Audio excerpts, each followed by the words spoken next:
আকাশবাণী কলকাতা। স্থানীয় সংবাদ পড়ছি ধৃতি সেন শর্মা।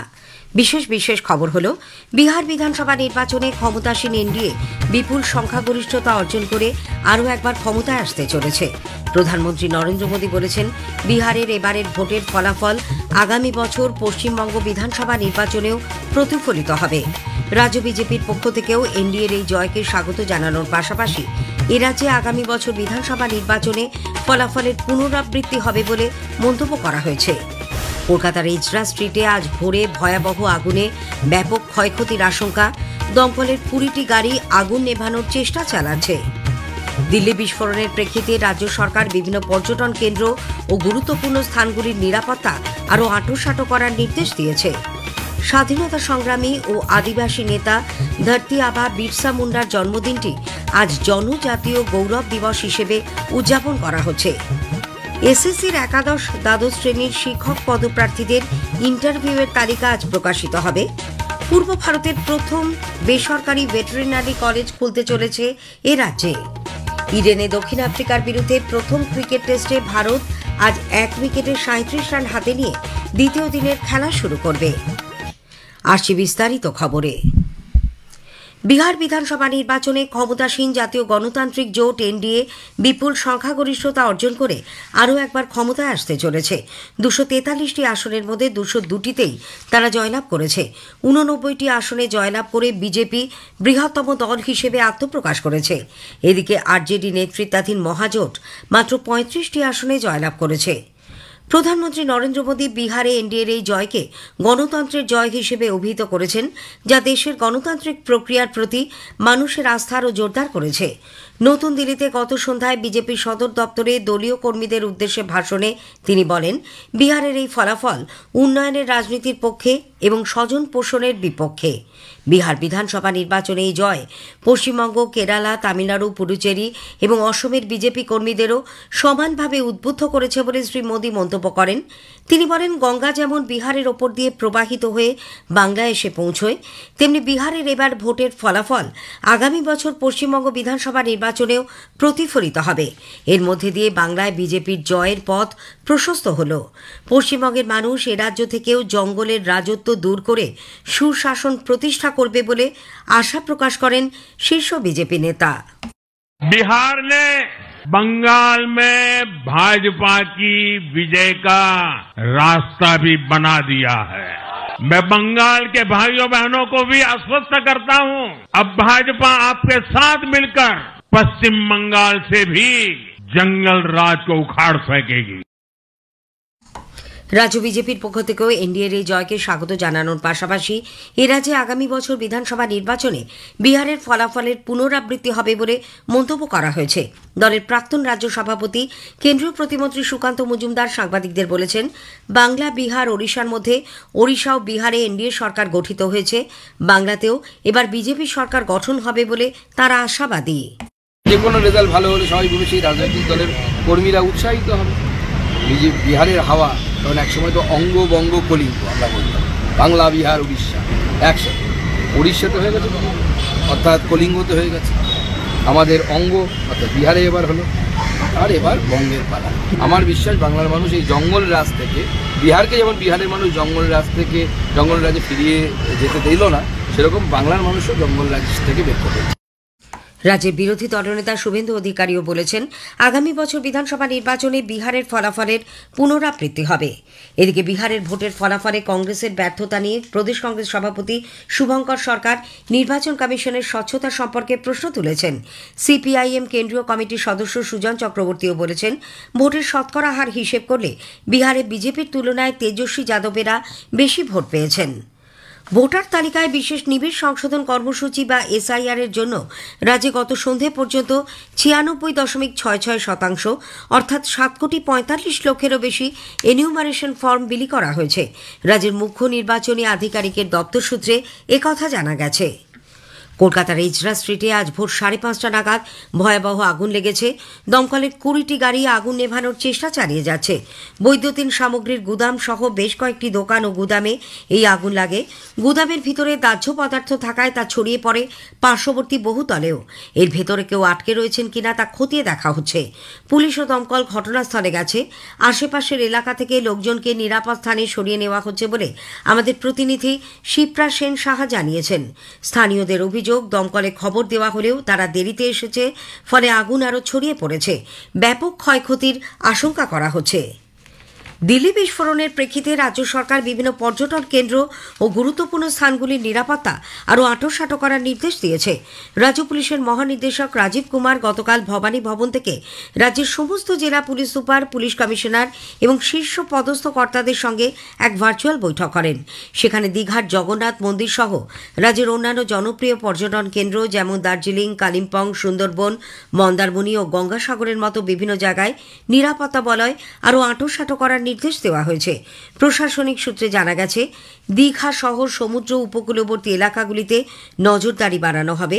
শুধু পর্যটন কেন্দ্রই নয়, স্টেডিয়াম, খেলার মাঠ, প্রেক্ষাগৃহ, বাজার সহ বিভিন্ন জনবহুল এলাকায় বিশেষ নজরদারি চালানোর নির্দেশ দেওয়া হয়েছে। উত্তর দিনাজপুর জেলার সূর্যাপুর রেল স্টেশন থেকে এক বাংলাদেশি জঙ্গির গ্রেপ্তারের ঘটনায় চাঞ্চল্য ছড়িয়েছে। গতকাল তাকে স্টেশন চত্বরে সন্দেহজনকভাবে ঘোরাঘুরি করতে দেখে আটক করা হয়। প্রাথমিক জিজ্ঞাসাবাদে কিছু অসঙ্গতি ধরা পড়ায় গ্রেপ্তার করা হয় তাকে। এরপর জাতীয় তদন্ত সংস্থা এনআইএ তল্লাশি চালিয়ে অভিযুক্তের কাছ থেকে বেশ কিছু গুরুত্বপূর্ণ নথি ও ডিজিটাল ডিভাইস উদ্ধার করেছে। এনআইএর বিশেষ দল ধৃতকে কলকাতায় নিয়ে আসছে। স্বাধীনতা সংগ্রামী ও আদিবাসী নেতা ধরতি আবা বিরসা মুন্ডার জন্মদিনটি আজ জনজাতীয় গৌরব দিবস হিসেবে উদযাপন করা হচ্ছে। উপজাতীয়দের ইতিহাসকে স্বীকৃতি দিতে কেন্দ্র 15ই নভেম্বর দিনটি জনজাতীয় গৌরব দিবস হিসেবে পালনের সিদ্ধান্ত নেয়। এর অঙ্গ হিসেবে বিভিন্ন সাংস্কৃতিক অনুষ্ঠান, কর্মসূচি, প্রদর্শনী ও শিক্ষামূলক কর্মসূচির মাধ্যমে পালন করা হবে জনজাতীয় গৌরব সপ্তাহ। স্কুল সার্ভিস কমিশন এসএসসির একাদশ দ্বাদশ শ্রেণীর শিক্ষক পদপ্রার্থীদের ইন্টারভিউয়ের তালিকা আজ প্রকাশিত হবে। তালিকাভুক্ত প্রার্থীদের নথি যাচাই প্রক্রিয়া আগামী সপ্তাহে মঙ্গলবার নাগাদ শুরু হতে পারে বলে এসএসসি সূত্রে জানা গেছে। উল্লেখ্য, প্রথমে 12,514টি শূন্যপদ থাকলেও পরে তা 69টি কমিয়ে 12,445-এ দাঁড়ায়। প্রতি 100টি শূন্য পদের জন্য ডাক পাবেন 160 জন। সেই হিসেবে 20,000-এর বেশি কিছু প্রার্থী ইন্টারভিউয়ের ডাক পেতে পারেন বলে মনে করা হচ্ছে। 7ই নভেম্বর লিখিত পরীক্ষার ফল প্রকাশিত হয়। কলকাতা হাইকোর্ট শর্ত সাপেক্ষে সেন্ট্রাল পার্ক লাগোয়া ফুটপাতে প্যারা টিচারদের অবস্থান বিক্ষোভ করার অনুমতি দিয়েছে। বিচারপতি শুভ্রা ঘোষ নির্দেশ দিয়েছেন, আগামী সোমবার 17 থেকে 26 নভেম্বর সকাল 11টা থেকে বিকেল 4টে পর্যন্ত শান্তিপূর্ণ অবস্থান করা যাবে। তবে একসঙ্গে 500 জনের বেশি অবস্থান করতে পারবেন না। উল্লেখ্য, স্থায়ী চাকরি, মিড ডে মিলের বরাদ্দ বৃদ্ধি, ছাত্র শিক্ষকের অনুপাত মেনে শিক্ষক বৃদ্ধি সহ একাধিক দাবিতে অবস্থান বিক্ষোভের অনুমতি চেয়ে হাইকোর্টের দ্বারস্থ হয়েছিলেন প্যারা টিচাররা। পূর্ব ভারতের প্রথম বেসরকারি ভেটেরিনারি কলেজ খুলতে চলেছে এই রাজ্যে। ভেটেরিনারি কাউন্সিল অফ ইন্ডিয়ার স্বীকৃত এই কলেজ হুগলির মগরায় গড়ে তোলা হবে। পশ্চিমবঙ্গ সরকারের পশু ও মৎস্য বিজ্ঞান বিশ্ববিদ্যালয়ের অধীনস্থ এই JIS veterinary college and animal science প্রতিষ্ঠানটিতে আগামী মাস অর্থাৎ ডিসেম্বর থেকেই প্রথম পর্যায়ের পড়াশোনা শুরু হতে চলেছে।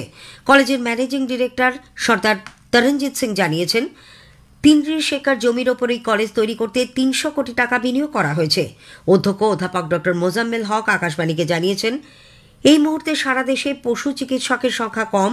এই কলেজ হওয়ায় সেই অভাব অনেকখানি মিটবে বলে আশা করা যাচ্ছে। এই ভেটেরিনারি কলেজটা হুগলি ডিস্ট্রিক্টের মগরাতে আছে। পূর্ব ভারতের একমাত্র বেসরকারি ভেটেরিনারি কলেজ। 1 ডিসেম্বর থেকে এই সেশনের ক্লাস শুরু করবে। এখন পর্যন্ত ভেটেরিনারিতে কোথাও আনএমপ্লয়মেন্ট নেই, সুতরাং ক্যাম্পাসেই পাস হওয়ার আগেই সার্ভিস শিওর হবে। দক্ষিণবঙ্গের প্রায় সব জেলাতেই তাপমাত্রা নিম্নমুখী। সর্বনিম্ন তাপমাত্রা স্বাভাবিকের 2 থেকে 3 ডিগ্রি নিচে ঘোরাফেরা করছে। আলিপুরে আজ সকালে সর্বনিম্ন তাপমাত্রা রেকর্ড করা হয় 17.6 ডিগ্রি সেলসিয়াস, যা স্বাভাবিকের তুলনায় 3.2 ডিগ্রি কম। আগামীকালের পর অবশ্য আবহাওয়ার গতি প্রকৃতিতে কিছুটা পরিবর্তনের সম্ভাবনা। আবহাওয়া দপ্তরের পূর্বাঞ্চলীয় প্রধান ডক্টর হাবিবুর রহমান বিশ্বাস একথা জানিয়েছেন। আমাদের পশ্চিমবঙ্গের সমস্ত জেলাতেই শুষ্ক আবহাওয়া থাকার সম্ভাবনা আছে। আর যেটা ন্যূনতম তাপমাত্রা বা রাতের তাপমাত্রা এখন স্বাভাবিকের থেকে অনেক জায়গাতেই 2 থেকে 3 ডিগ্রি পর্যন্ত কম রয়েছে। আমাদের বাতাসের গতি প্রকৃতির কিছুটা পরিবর্তন হবে, তার জন্য ন্যূনতম তাপমাত্রা দক্ষিণবঙ্গের জেলাগুলোতে অনেক জায়গাতেই 2 থেকে 3 ডিগ্রি পর্যন্ত সম্ভাবনা রয়েছে। তাপমাত্রা নামতে শুরু করলেও শহরে ডেঙ্গু আক্রান্তের সংখ্যা ঊর্ধ্বমুখী। কলকাতা পুরসভা এলাকায় গত মাসের তুলনায় নতুন করে প্রায় 150 জন ডেঙ্গু আক্রান্তের সংখ্যা বৃদ্ধি পেয়েছে। গ্রামীণ এলাকায় উৎপাদিত পণ্যের প্রচার ও বিপণন বাড়াতে কলকাতায় শুরু হয়েছে গ্রামীণ ভারত মহোৎসব। কৃষি ও গ্রামোন্নয়ন ব্যাংক নাবার্ডের উদ্যোগে নিউটাউন মেলা গ্রাউন্ডে উৎসব চলবে 23শে নভেম্বর পর্যন্ত। ইডেনে দক্ষিণ আফ্রিকার বিরুদ্ধে প্রথম ক্রিকেট টেস্টে ভারত আজ 1 উইকেটে 37 রান হাতে নিয়ে দ্বিতীয় দিনের খেলা শুরু করবে। KL রাহুল 13 ও ওয়াশিংটন সুন্দর 6 রানে অপরাজিত রয়েছেন। শেষ করার আগে খবরের বিশেষ কিছু অংশ আরও একবার। বিহার বিধানসভা নির্বাচনে এনডিএ বিপুল সংখ্যাগরিষ্ঠতা অর্জন করে আরও একবার ক্ষমতা আসতে চলেছে। প্রধানমন্ত্রী বলেছেন, বিহারের এবারের ভোটের ফলাফল আগামী বছর পশ্চিমবঙ্গ বিধানসভা নির্বাচনেও প্রতিফলিত হবে। স্থানীয় সংবাদ শেষ হল। আকাশবাণী খবর পড়ছি নমামি বসু রুদ্র। প্রথমে বিশেষ বিশেষ খবর। বিহার বিধানসভা নির্বাচনে ক্ষমতাসীন এনডিএ বিপুল সংখ্যাগরিষ্ঠতা অর্জন করেছে। 243টি আসনের মধ্যে 202টিতেই তারা জয়লাভ করেছে। আরজেডি নেতৃত্বাধীন মহাজোট পেয়েছে মাত্র 35টি আসন। প্রধানমন্ত্রী নরেন্দ্র মোদী বিহারে এনডিএর এই জয়কে সুশাসন, উন্নয়ন, সামাজিক ন্যায় বিচার এবং জনকল্যাণের বিজয় হিসেবে অভিহিত করেছেন। 7 রাজ্যের 8টি বিধানসভা আসনের উপনির্বাচনের ভোট গণনায় বিজেপি ও কংগ্রেস 2টি করে আসন জিতেছে। Aam Aadmi Party, PDP, Mizo National Front এবং ঝাড়খণ্ড মুক্তি মোর্চা 1টি করে আসনে জয়লাভ করেছে। প্রধানমন্ত্রী আজ গুজরাট সফরে 9,700 কোটি টাকার একাধিক উন্নয়নমূলক প্রকল্পের উদ্বোধন ও শিলান্যাস করবেন। ভগবান বিরসা মুন্ডার জন্মদিনের অনুষ্ঠানেও যোগ দেবেন তিনি। আদিবাসী নেতা বিরসা মুন্ডার জন্মবার্ষিকী আজ জনজাতি গৌরব দিবস হিসেবে উদযাপন করা হচ্ছে। মার্কিন রাষ্ট্রপতি ডোনাল্ড ট্রাম্প কফি, কলা এবং গোমাংস সহ একাধিক খাদ্যদ্রব্যের ওপর থেকে শুল্ক প্রত্যাহার সংক্রান্ত এক নির্দেশনামায় স্বাক্ষর করেছেন। ইডেনে দক্ষিণ আফ্রিকার বিরুদ্ধে প্রথম ক্রিকেট টেস্টে ভারত আজ 1 উইকেটে 37 রান হাতে নিয়ে দ্বিতীয় দিনের খেলা শুরু করবে। আসছে বিস্তারিত খবরে। বিহার বিধানসভা নির্বাচনে ক্ষমতাসীন জাতীয় গণতান্ত্রিক জোট এনডিএ বিপুল সংখ্যাগরিষ্ঠতা অর্জন করেছে। 243টি আসনের মধ্যে 202টিতেই তারা জয়লাভ করেছে। নির্বাচন কমিশনের পক্ষ থেকে গত রাতে সবকটি আসনের ফল ঘোষণা করা হয়। রাজ্যে সরকার গঠনের জন্য কোনো দল অথবা জোটের প্রয়োজন 122টি আসনের। 89টি আসনে জয়লাভ করে বিজেপি বৃহত্তম দল হিসেবে আত্মপ্রকাশ করেছে। তাদের শরিক মুখ্যমন্ত্রী নীতিশ কুমারের নেতৃত্বাধীন জনতা দল ইউনাইটেড 85টি আসনে জিতেছে। কেন্দ্রীয় মন্ত্রী চিরাগ পাসওয়ানের নেতৃত্বাধীন লোক জনশক্তি পার্টির রামবিলাস গোষ্ঠী 19টি আসনে জয়লাভ করেছে। প্রাক্তন মুখ্যমন্ত্রী জিতেন রাম মাঝির নেতৃত্বাধীন হিন্দুস্তানি আওয়াম মোর্চা সেকুলার পেয়েছে 5টি আসন। অন্যদিকে উপেন্দ্র কুশওয়াহার নেতৃত্বাধীন রাষ্ট্রীয় লোক মোর্চা 4টি আসনে জয়লাভ করেছে। এনডিএ জোটের উল্লেখযোগ্য বিজয়ীদের তালিকায় রয়েছেন উপমুখ্যমন্ত্রী সম্রাট চৌধুরী ও বিজয় কুমার সিনহা, রাজ্যের মন্ত্রী প্রেম কুমার মহেশ্বর হাজারি ও সঞ্জয় সরোগী এবং বিজেপির মৈথিলী ঠাকুর। এদিকে আরজেডি নেতৃত্বাধীন মহাজোট বিহার বিধানসভা নির্বাচনে মাত্র 35টি আসনে জয়লাভ করেছে। এর মধ্যে রাষ্ট্রীয় জনতা দল আরজেডি পেয়েছে 25টি আসন ও কংগ্রেস 6টি। এছাড়া communist party of India, Marxist Leninist liberation 2টি, সিপিআইএম ও ইন্ডিয়ান ইনক্লুসিভ পার্টি 1টি করে আসন জিতেছে। সাংসদ আসাদুদ্দিন ওয়াইসির নেতৃত্বাধীন এআইএমআইএম 5টি ও বহুজন সমাজ পার্টি 1টি আসন পেয়েছে। আরজেডি নেতা মহাজোটের মুখ্যমন্ত্রী পদপ্রার্থী তেজস্বী যাদব ও সিপিআইএমএল লিবারেশনের সন্দীপ সৌরভ মহাজোটের উল্লেখযোগ্য বিজয়ীদের তালিকায় রয়েছেন। প্রশান্ত কিশোরী জনসুররাজ পার্টি 1টিও আসন লাভ করতে ব্যর্থ হয়েছে। এবারের 6 ও 11 তারিখ 2 দফায় বিহার বিধানসভা নির্বাচনে ভোট হয়। রেকর্ড সংখ্যক 67.13% ভোট পড়ে। প্রধানমন্ত্রী নরেন্দ্র মোদী বিহারে এনডিএর এই জয়কে সুশাসন, উন্নয়ন, সামাজিক ন্যায় বিচার এবং জনকল্যাণের বিজয় হিসেবে বর্ণনা করেছেন। সামাজিক মাধ্যমে এক পোস্টে শ্রী মোদী জোর দিয়ে বলেন, এই জনসমর্থন সরকারকে জনগণের সেবা করতে এবং বিহারের অগ্রগতির জন্য নতুন সংকল্প নিয়ে কাজ করার জন্য আরও শক্তিশালী করবে। পরে নতুন দিল্লিতে বিজেপির সদর দপ্তরে এক অনুষ্ঠানে দলীয় কর্মীদের উদ্দেশ্যে ভাষণে তিনি বলেন, বিহারের এই ফলাফল উন্নয়নের রাজনীতির পক্ষে এবং স্বজন পোষণের বিপক্ষে। এনডিএর এই জয়কে প্রধানমন্ত্রী গণতন্ত্রের জয় হিসেবেও অভিহিত করেছেন, যা দেশের গণতান্ত্রিক প্রক্রিয়ার প্রতি মানুষের আস্থা আরও জোরদার করেছে।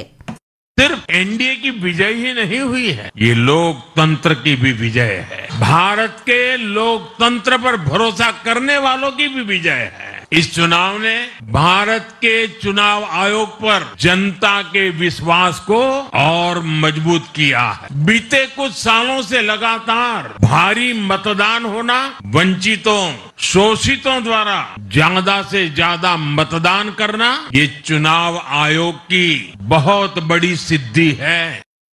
প্রধানমন্ত্রী বলেন, অতীতে বিহারে বেশিরভাগ ক্ষেত্রেই পুনর্নির্বাচনের প্রয়োজন পড়ত, কিন্তু এবছর পুনরায় ভোট গ্রহণ ছাড়াই শান্তিপূর্ণভাবে ভোটদান পর্ব সম্পন্ন হয়েছে।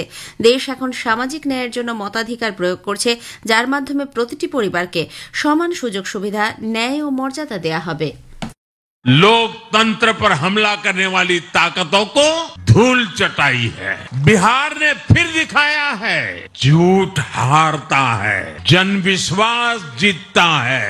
बिहार ने डंके की चोट पर कह दिया है, जमानत पर चल रहे लोगों का जनता साथ नहीं देगी। भारत अब सच्चे सामाजिक न्याय के लिए वोट कर रहा है, जहां हर परिवार को समानता, सम्मान और अवसर मिलते हैं। প্রধানমন্ত্রী বলেন, বিহারের এবারের ভোটের ফলাফলের পুনরাবৃত্তি আগামী বছর পশ্চিমবঙ্গ বিধানসভা নির্বাচনেও প্রতিফলিত হবে। বিজেপির সর্বভারতীয় সভাপতি জেপি নাড্ডা বলেছেন, ডাবল ইঞ্জিন সরকারকে ফের একবার ক্ষমতায় এনে বিহারবাসী জঙ্গলরাজ চালানো রাজনৈতিক দলগুলিকে স্পষ্ট বার্তা দিয়েছেন। जो पॉलिटिक्स ऑफ डेवलपमेंट है, विकास की राजनीति, प्रो रिस्पॉन्सिव गवर्नमेंट है, प्रो एक्टिव गवर्नमेंट है, और जो डबल इंजन की सरकार है, उसको स्पष्ट अपना जनादेश देकर बिहार की जनता ने सुनामी के रूप में स्पष्ट कर दिया है। यह रोड मैप विकास का जो था, उसने जंगल राज को बिहार की धरती पर नो एंट्री का स्पष्ट संदेश दे दिया है। বিহার বিধানসভার সঙ্গেই 7 রাজ্যের 8টি বিধানসভা আসনের উপনির্বাচনেও গতকাল ভোট গণনা করা হয়। এর মধ্যে জম্মু ও কাশ্মীরের নাগরোটা আসনে বিজেপি প্রার্থী দেবজানী রানা জয়লাভ করেছেন। ওড়িশার নোয়াপাড়ায় জয় পেয়েছেন বিজেপি প্রার্থী জয় ধোলাকিয়া। তেলেঙ্গানায় কংগ্রেসের নবীন যাদব ভি হায়দ্রাবাদের জুবিলি হিলস আসনে জয়লাভ করেছেন। রাজস্থানেও কংগ্রেস প্রার্থী প্রমোদ জৈন ভায়া জিতেছেন আন্তা আসনে। মিজো ন্যাশনাল ফ্রন্টের প্রার্থী ডক্টর আর লালথিয়াং লিয়ানা মিজোরামের ডাম্পা আসনে জয়ী হয়েছেন। পিডিপি প্রার্থী আগা সৈয়দ মুনজির মেহেদিকে বদগাঁও আসনে জয়ী ঘোষণা করা হয়েছে। পাঞ্জাবের তরনতারনে জয়ী হয়েছেন আম আদমি পার্টির হরমিত সিং সান্ধু। অন্যদিকে ঝাড়খণ্ডের ঘাটশিলায় জেএমএম এর সোমেশ চন্দ্র সোরেন জয়লাভ করেছেন। প্রধানমন্ত্রী নরেন্দ্র মোদী আজ গুজরাট সফরে যাবেন। সফরকালে শ্রী মোদী মুম্বাই আহমেদাবাদ উচ্চ গতিসম্পন্ন রেল করিডোরের জন্য সুরাটে নির্মীয়মান বুলেট ট্রেন স্টেশন পরিদর্শন করবেন। দেদিয়াপাড়া ধরতি আবা ভগবান বিরসা মুন্ডার সার্ধশত জন্মবর্ষ উপলক্ষে আয়োজিত অনুষ্ঠানে অংশ নেবেন তিনি। সেখানে ৯,৭০০ কোটি টাকা মূল্যের একাধিক উন্নয়নমূলক প্রকল্পের উদ্বোধন ও শিলান্যাস করবেন প্রধানমন্ত্রী। এদিকে স্বাধীনতা সংগ্রামী ও আদিবাসী নেতা ভগবান বিরসা মুন্ডা জন্মবার্ষিকী আজ জনজাতি গৌরব দিবস হিসেবে উদযাপন করা হচ্ছে। আদিবাসী ইতিহাসকে স্বীকৃতি দিতে কেন্দ্র 15ই নভেম্বরকে জনজাতি গৌরব দিবস হিসেবে চিহ্নিত করেছে। এ খবর আপনারা শুনছেন আকাশবাণী থেকে। মার্কিন রাষ্ট্রপতি ডোনাল্ড ট্রাম্প কফি, কলা এবং গোমাংস সহ একাধিক খাদ্যদ্রব্যের ওপর থেকে শুল্ক প্রত্যাহার সংক্রান্ত এক নির্দেশনামায় স্বাক্ষর করেছেন। শুল্ক আরোপের সিদ্ধান্তে খাদ্যপণ্যে ব্যাপক মূল্য বৃদ্ধির ফলে দেশব্যাপী সাধারণ মানুষের মধ্যে সৃষ্ট চাপের মুখেই তাঁর সরকারের এই সিদ্ধান্ত। প্রথম দিকে ট্রাম্প জীবনযাপনের মূল্যকে গুরুত্ব দিতে না চাইলেও গত সপ্তাহের নির্বাচনে তাঁর রিপাবলিকান পার্টির খারাপ ফলাফলের পর তিনি বিষয়টির দিকে নজর রেখেছেন। পাকিস্তানের ২৬ ও ২৭তম সংবিধান সংশোধনের পর দেশের সংবিধানকে প্রকৃত অবস্থায় পুনরুদ্ধারের জন্য পাকিস্তান তেহরিক-ই ইনসাফ পিটিআই এর নেতৃত্বাধীন বিরোধী জোট তেহরিক-ই তাহফুজ পাকিস্তান টিটিএপি গণতান্ত্রিক উপায়ে আন্দোলন সংগঠিত করার আবেদন জানিয়েছে। তারা বলেছে, দেশের শীর্ষ আদালতের বিচারকরা পদত্যাগ করার পর আগামী সপ্তাহে শুক্রবার দেশে কালা দিবস পালিত হবে। উল্লেখ্য, পাকিস্তানের রাষ্ট্রপতি আসিফ আলী জারদারি ২৭তম সংবিধান সংশোধন বিলে স্বাক্ষর করেছেন। ওই বিলে সেনাপ্রধান জেনারেল আসিম মুনিরকে নতুন ক্ষমতা প্রদান করা হয়েছে। তাইওয়ানের সঙ্গে সংঘর্ষে জাপানের জড়িত থাকার সম্ভাবনার কারণে জাপান চীন কূটনৈতিক বিরোধ তীব্র আকার ধারণ করেছে।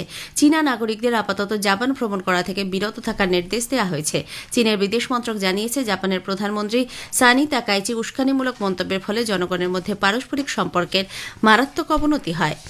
চিলিতে আগামীকাল রাষ্ট্রপতি নির্বাচনের জন্য ভোট গ্রহণ আরম্ভ হবে। 8 জন প্রার্থী এই নির্বাচনে প্রতিদ্বন্দ্বিতা করছেন। জয়লাভের জন্য কোনো প্রার্থী প্রয়োজনীয় 50% একটি ভোট পাবেন না। এর ফলে আগামী 14 ডিসেম্বর শীর্ষ 2 প্রার্থীর মধ্যে দ্বিতীয় দফায় ভোট হওয়ার সম্ভাবনা প্রবল আকারে দেখা দিয়েছে। দেশের রপ্তানির ওপর আন্তর্জাতিক সংকটের প্রভাব কাটাতে ভারতীয় রিজার্ভ ব্যাংক আরবিআই একগুচ্ছ পদক্ষেপের ঘোষণা করেছে।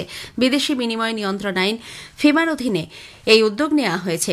অবিলম্বে এই পদক্ষেপগুলি কার্যকর হয়েছে। ইডেনে দক্ষিণ আফ্রিকার বিরুদ্ধে প্রথম ক্রিকেট টেস্টে ভারত আজ 1 উইকেটে 37 রান হাতে নিয়ে দ্বিতীয় দিনে খেলা শুরু করবে। কেএল রাহুল 13, ওয়াশিংটন সুন্দর 6 রানে অপরাজিত আছেন। যশস্বী জয়সওয়াল 12 রান করে আউট হন। এর আগে দক্ষিণ আফ্রিকা টসে জিতে প্রথমে ব্যাট করার সিদ্ধান্ত নেয়। তাদের প্রথম ইনিংস শেষ হয় 159 রানে। শেষ করার আগে খবরের বিশেষ কিছু অংশ আরও একবার। বিহার বিধানসভা নির্বাচনে ক্ষমতাসীন এনডিএ বিপুল সংখ্যাগরিষ্ঠতা অর্জন করেছে। 243টি আসনের মধ্যে 202টিতেই তারা জয়লাভ করেছে। প্রধানমন্ত্রী বিহারে এই জয়কে সুশাসন, উন্নয়ন ও সামাজিক ন্যায় বিচারের জয় বলে অভিহিত করেছেন। খবর শেষ হল।